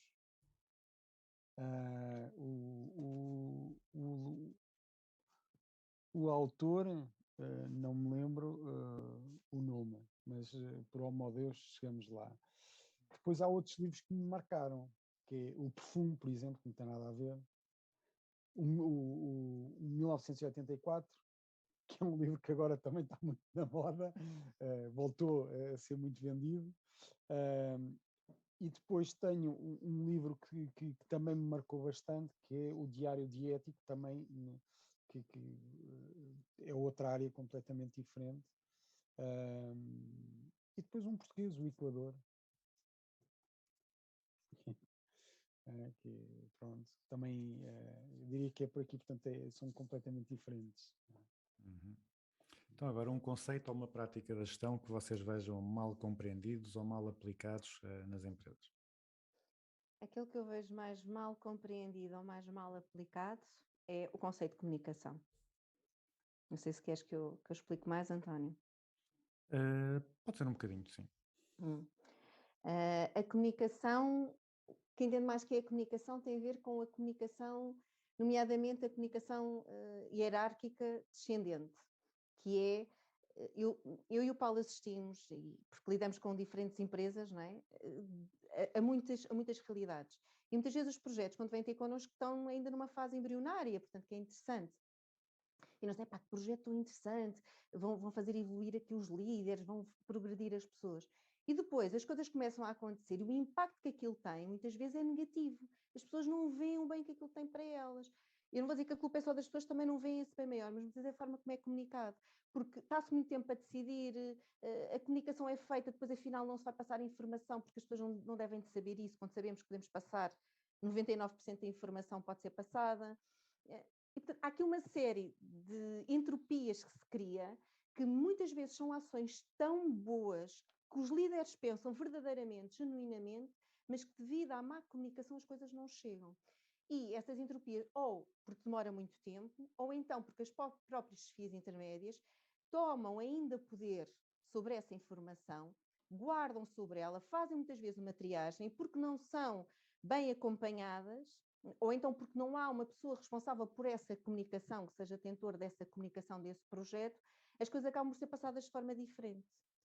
E isso é uma das realidades que se vê, que é, as empresas onde há um bom nível de comunicação, as coisas fluem muito mais rápido, há maior agilidade. Hoje fala-se tanto de agilidade, para haver agilidade nas organizações tem que haver uma melhor comunicação. Acrescentava outro, que é, vou-lhe chamar responsabilização / tomada de decisão, que muitas vezes a forma como se responsabiliza ou se fica responsabilizado não é eficaz, ou não se passa da melhor maneira, ou então quem assume a responsabilidade não assume a responsabilidade daquilo que é a sua área. E, portanto, leva a que depois crie condições para desentendimentos que depois desembocam também na comunicação. Porque a comunicação é um desafio diário. Diria que esse é uma dos conceitos que mais trabalho precisa, que é o que é da minha responsabilidade, o que é da responsabilidade do outro e como é que eu passo isto. E muitas vezes a nível pessoal e até a nível pessoal no nosso dia-a-dia e depois chefias também, fica difícil, ou as pessoas têm dificuldade em perceber isto é da minha responsabilidade e isto não é da minha responsabilidade e tenho que passar a quem de direito. E depois exigir que essa pessoa faça. E que a pessoa, por estar responsabilizada, seja a primeira a sentir que está empoderada por essa responsabilização e, portanto, vai até ao fim. Cheira-me que isto ainda tem a ver com quem é que vai passear o cão de manhã. Mas, Exato. É verdade. É isso. Boa, António. E agora, um conceito ou uma prática da gestão sobre o qual tenham mudado de ideias. Que não gostassem e passarem a achar que fazia sentido, ou vice-versa, ou que inicialmente vissem a aplicar ou aplicassem e depois começaram a deixar de aplicar. De conselhos. É assim, por opinião mesmo muito pessoal, uma das coisas que me fazia muita confusão na área e falando agora na área da formação, era a formação à distância. Totalmente à distância, não é? Porque eu e o Paulo fomos tendo alguns projetos de formação, que ainda hoje me faz confusão, apesar de tudo isto, que é substituírem a formação totalmente presencial por uma formação 100% e-learning. E como eu já tive a oportunidade de explicar, eu acredito que há formações que podem ser e-learning, certificações de diferentes níveis, passagem de informação, etc. E sou perfeitamente a favor.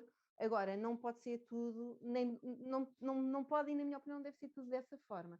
E, portanto, comecei a ver a parte do digital por obrigação, claramente, confesso que tive dificuldade em aceitar esta parte da formação digital. Não é uma coisa que eu adoro dar formação por esta via, dou, mas não é aquilo que eu mais gosto de fazer, portanto, acaba sempre por ser uma coisa um pouco mais em esforço, mas passei a adotar porque também é um bem necessário, não é? Portanto, também a empresa, atenção que a nossa empresa nasceu em 2017 e passado 2 anos nós levámos aqui um caminhão que passou por cima de nós com muitas outras, não é? E estamos cá, felizmente, e sobrevivemos a isto. Não é? Portanto, não tínhamos ainda referido isto, mas é um nível de resiliência brutal que nós tivemos com deixar de faturar, deixar de ter projetos durante ali algum tempo e bora lá resistir e aguentar, e com um livro pelo meio. Portanto, há que acreditar, e eu e o Paulo felizmente apoiamos muito nisto e acreditamos que há sempre algo acima que nos vem suportar e em vez de pensar no porquê, pensamos muito no para quê. Para que é que isto nos está a dar? Para que é que isto nos ajuda? E isto é uma coisa que mudei. Portanto, esta parte da transição digital é algo que eu hoje vejo, como o Paulo disse, em reuniões, é um espetáculo, não é? Portanto, eu então que sofro imenso com o trânsito, vivo do outro lado na margem sul, portanto, obviamente que passei a ver isso como um grande benefício. Há reuniões de facto, só para estar a falar com a pessoa, para estar com ela presencialmente, para estarmos a decidir trabalho, não precisamos estar presencialmente. E, portanto, é uma coisa muito boa que nos trouxe a pandemia. Então, conceito prático qual que tenha... Não sei se mudei de ideias. Há duas coisas. Uma delas é, desde a faculdade que eu ouvi que todas as mudanças começam de cima para baixo. E depois, a determinada altura, comecei a ouvir que, não, a mudança também pode ser de baixo para cima. Baixo fazem a pressão para cima para mudar. Não sei se... E depois, há aqui outra coisa que foi, deixámos de ter organizações tão horizontais para ter mais achatadas, ter organizações mais achatadas. E isto põe-me aqui um bocadinho em causa se o conceito da mudança dentro de uma organização, como era defendido no início, se ainda se mantém ou não. Ainda estou à procura do tema. Mas há uma coisa que é interessante, que não alterei, mas o conceito de liderança que existe há tanto tempo, não é? Que é tão posto em prática que se chama liderança, os 4 liderança situacional, aquelas que todos nós conhecemos, não é? Os níveis de liderança, sim. Os níveis de liderança que se mantém e que eu dou mais importância agora do que dava antes. O que é interessante. E que percebo que se nós aplicarmos aquilo daquela maneira temos alguns resultados, se calhar depois temos é que perceber que aquilo é mais gestão do que liderança, que liderança é muito mais do que isso. E daí acharmos que, se eu vou pelo exemplo, há um conceito que pus em prática, em causa. Este conceito da liderança está centrado numa pessoa e que a pessoa é iluminada, já deixa cair. De facto, há alguma pessoa que pode ser um bocadinho mais iluminada, mas a liderança não é isso, é muito mais do que isso. E os iluminados, quando são iluminados, alguma coisa depois corre menos bem. Não é? Só iluminados, não é? Diria que são estas 3 coisas. Então, e se nós colocássemos um cartaz à entrada ou à saída de todas as faculdades de gestão ou de gestão de recursos humanos e puséssemos lá uma frase para os estudantes verem todos os dias para ser um conselho para eles, qual é que seria essa frase? Qual é que seria esse conselho? No meu caso é vive com paixão, faz aquilo que gostas. Sim. És tu que constróis aquilo que podes ser. Então, e finalmente, a pergunta mais difícil de todas, uma música para concluirmos o programa. uma música. Apenas uma Então, música. apenas uma música. Então, se calhar, podemos escolher uma música. Eu e o Paulo temos uma música, entre aspas, que é uma música que é uma âncora. Uma âncora é um conceito da PNL que é nós termos algo que nos marque, não é? Por exemplo, até nós trabalhamos isso, uma pessoa quando vai fazer uma apresentação em público e fica muito nervosa, nós trabalhamos com a pessoa uma âncora de forma a que a pessoa veja aquele momento como um momento positivo, ou um momento, mais do que positivo, um momento onde a pessoa veja os pontos que lhe dão mais força do que aqueles que a enfraquecem o facto de estar em frente ao público. E nós temos uma âncora, que é uma âncora minha, do Paulo e de uma série de outras pessoas, que foi o grupo com quem tivemos formação no coaching generativo. No coaching generativo, não, no coaching na Alemanha, foi o coaching com PNL. E era interessante, todos os dias de manhã, logo cedo, nós entrávamos para a sala, aliás, nós vínhamos a descer, porque nós tivemos 15 dias em regime internato, nós vínhamos a descer do pequeno almoço e já sabíamos quando punha a música, não é? Então na Alemanha começa-se às 8, às 7h55 já começamos a chegar, às 7h59 já é tarde, não é? E portanto a música começava tipo 10 minutos antes e estava sempre a repetir a mesma música. E portanto é uma âncora que ficou, e é interessante que o nosso grupo, éramos cerca de 15 pessoas, apesar de hoje estamos em diferentes zonas geográficas, e é uma música que, quando passa ou que nos lembramos, é uma âncora de grupo que nos dá aqui uma certa força, que é o Step by Step da Whitney Houston. Ok, então fica registado. Agradeço-vos muito a vossa disponibilidade. Espero que tenha sido também um momento bem passado para vocês, como foi para mim, como espero que seja para os nossos ouvintes. Desejo as maiores felicidades para o livro, mesmo vocês terem escolhido uma cor um bocado foleira para a capa. Havia cores mais bonitas, mas pronto, o que interessa é o conteúdo. Portanto, muitas felicidades para o livro. Obrigada, Obrigado, António. Muito obrigada pelo convite. Obrigado. Muito obrigada e felicidades. Obrigada e parabéns pelo programa.